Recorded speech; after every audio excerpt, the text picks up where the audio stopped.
BFM Business, la librairie de l'écho. Les livres d'ailleurs. Cher Benaouda, bonjour. Bonjour.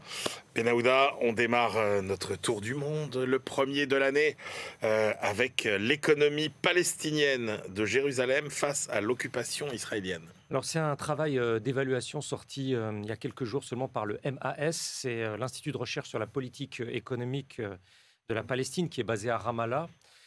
C'est un travail qui est financé par le Fonds arabe de développement économique et social.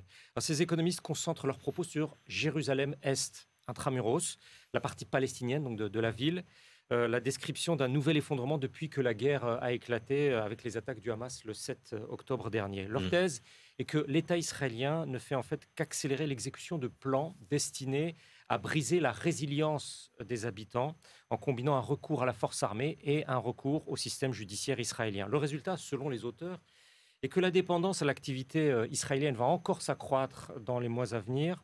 La capacité à faire émerger ou bien maintenir des alternatives locales de marché va être entamée, ce qui va amoindrir, disent-ils, le degré d'autosuffisance de Jérusalem-Est et de ses 311 000 habitants.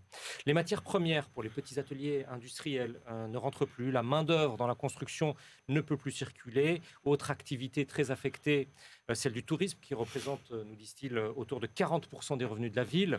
Le taux d'occupation des hôtels s'effondre, les faillites se profilent en nombre. Or, déjà en 2017, il y avait 1480 chambres de dénombrées. En 2021, il n'y en a plus que 763. Ah ouais. Et ça, on s'achemine encore en dessous. En conséquence globale, les recettes budgétaires disparaissent, ce qui immanquablement accroît le délabrement des services publics locaux de la ville. Or, les données sur l'endettement du secteur hospitalier, par exemple, se trouvaient déjà à un niveau particulièrement élevé. Les établissements scolaires également ont de plus en plus de mal à fonctionner au jour le jour. Le constat étant que nombre d'élèves et d'étudiants préfèrent renoncer. Ils deviennent ainsi des travailleurs sans qualification ou au chômage, avec, je cite encore, des risques sociaux considérables auxquels cette jeunesse de Jérusalem-Est est toujours davantage exposée.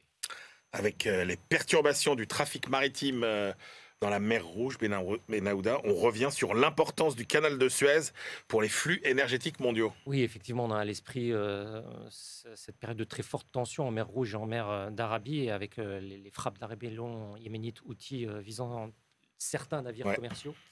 D'où, en effet, l'intérêt de revenir dans un travail de mise en perspective, de recherche sur de précédentes périodes de perturbation autour de cette voie de transit pour 40% du commerce maritime mondial. Deux chercheurs saoudiens du centre Capsarc, qui se trouve à Riyad, nous apportent ici un nouvel éclairage sur ce qui s'est déroulé au début du printemps 2021. Souvenez-vous, c'était l'accident d'un immense porte-conteneur qui avait dévié de sa trajectoire et qui s'était retrouvé coincé dans une section à voie unique du canal de Suez. C'était la première fois, nous rappelle-t-il, que l'infrastructure fermait durant toute une semaine en raison d'un événement qui ne relevait pas d'un conflit. Mais le résultat est le même, somme toute. Raïd Mesnir et son co-auteur expliquent en détail comment cet échouage a encore exacerbé alors le chaos des chaînes d'approvisionnement du fait des confinements en période de pandémie. L'évaluation avancée des dégâts commerciaux à cause de l'Ever Given, c'est le nom du bateau, 400 millions de dollars. Pratiquement 90 tankers transportant du pétrole, du gaz naturel liquéfié sont restés bloqués dans un sens ou dans l'autre. Pour certains pays européens, et on le voit en détail, c'est intéressant, la Grèce en premier lieu, mais aussi les Pays-Bas, la France, l'Italie, ça a pesé, montant à l'appui. Et c'est là que les alternatives terrestres et maritimes possibles sont étudiées en détail dans ce document saoudien, et aucun, selon les auteurs, n'offre la même flexibilité, le même rapport coût-efficacité et les mêmes avantages opérationnels et logistiques que le canal de Suez. Il est irremplaçable, d'où, selon ces deux chercheurs, la nécessité, pour ce qui concerne les flux énergétiques en particulier, de s'assurer que cette infrastructure égyptienne vitale bénéficie de toutes les améliorations techniques requises pour le bien du commerce mondial. Alors, tout autre sujet, Benaouda, mais nous sommes à l'orée d'une année extrêmement sportive. On revient sur la VAR, la vérification vidéo des faits de jeu. En fait, alors, est-ce que la VAR atténue ou pas la partialité de l'arbitre de football professionnel? C'est une recherche économique, scientifique, par deux économistes universitaires, l'un brésilien, Ouais, l'autre russe, qui est à Saint-Pétersbourg. Et ils s'interrogent ensemble à partir de 2279 matchs joués en Ligue brésilienne entre 2016 et 2021, la première ligue. Alors, 3 saisons avant donc, et 3 saisons après l'introduction de cette technologie de l'assistance vidéo à l'arbitrage qui fait tant parler. Et c'est de la sorte qu'ils ont été en mesure de déterminer, encore une fois scientifiquement, un paramètre de partialité dans la prise de décision censée par nature être impartiale, celle de l'arbitre. On dépasse donc le seul cadre d'une activité sportive professionnelle. La machine objective en soi, a priori, est censée effacer le biais de l'injustice. Tadeu Gasparetto et Kirill Loktionov démontrent ici qu'elle perdure malgré tout, même si elle diminue. On passera sur toute la partie historique qui amène à la VAR. Les amateurs ouais, du sujet ouais. pourront aussi se référer à la méthodologie en fonction des critères et incidents de jeu modélisés par ces deux économistes. L'outil technologique, quoi qu'il en soit, a amené à ce que l'équipe visiteuse, celle qui est a priori la plus vulnérable, se soit vue en moyenne attribuer moins de cartons jaunes, ce qui peut être interprété comme une imperméabilité accrue à la pression dans le jugement de l'arbitre.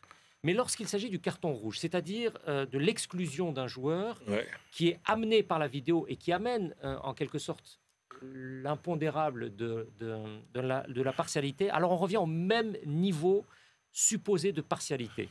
Le VAR agit aussi comme un outil de renforcement, nous disent-ils, de l'expérience de l'arbitre dans sa prise de décision. Plus il est expérimenté, mieux il maîtrise l'instrument. Pour les auteurs, il y a toutefois une inconnue. Ils expliquent que leur modèle économétrique ne permet pas d'identifier les raisons pour lesquelles le biais, la partialité régresse. Ce qui, selon eux, doit amener des travaux scientifiques sur l'effet de telle ou telle pression psychologique dans la prise de décision d'un acteur dont dépend le bon fonctionnement d'une activité professionnelle. Celui dans le football permettrait alors d'éclairer ensuite l'effet de cette nature dans bien d'autres secteurs d'activité, que ce soit au Brésil ou ailleurs. Merci beaucoup, Benaouda Abdelhaim. Absolument passionnant. Cette pièce qu'on versera au dossier ô combien animé sur la VAR. Tiens, on transmettra à nos camarades de RMC et de l'Afterfoot qui s'écharpent régulièrement sur le sujet. Voilà, on transmettra. Et bien voilà, c'est presque la fin de cette librairie de l'écho, sauf qu'il reste à vous présenter nos ultimes choix.